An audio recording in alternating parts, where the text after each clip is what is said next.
സർവൈശ്വര്യങ്ങളുടെയും നാഥനായ നാഗരാജാവിന് കേരളത്തിലങ്ങോളമിങ്ങോളം നടത്തിവരുന്ന നാഗപൂജയുടെ പേരാണ് സർപ്പംപാട്ട് അല്ലെങ്കിൽ കളമെഴുത്തുപാട്ട്. വ്രതശുദ്ധിയോടെ കളമെഴുതി ബന്ധുജനങ്ങളെല്ലാം ഒത്തുചേർന്ന് നാഗരാജാവിനോട് പ്രാർത്ഥിക്കുന്നു. ഇത് അഷ്ടനാഗക്കളം. പുരാണങ്ങളിൽ അറിയപ്പെടുന്ന 8 നാഗങ്ങളുണ്ട്.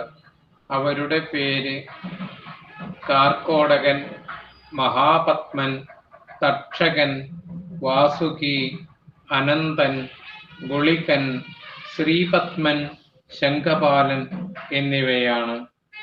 കാർക്കോടകൻ മഹാരൂപത്തെയും, മഹാപത്മൻ മഹാ ഉന്നതിയെയും, തക്ഷകൻ മോക്ഷത്തെയും, വാസുകി മംഗളത്തെയും, അനന്തൻ ശ്രീയെയും ശാന്തിയെയും, ഗുളികൻ ശുഭത്തെയും, ശ്രീപത്മൻ ശാശ്വതമായ ശ്രേഷ്ഠതയെയും നമ്മൾക്ക് നൽകുന്നു. ഗണപതിയുടെ വയറിനു ചുറ്റും ഉള്ള ശംഖപാലനും നമസ്കാരം.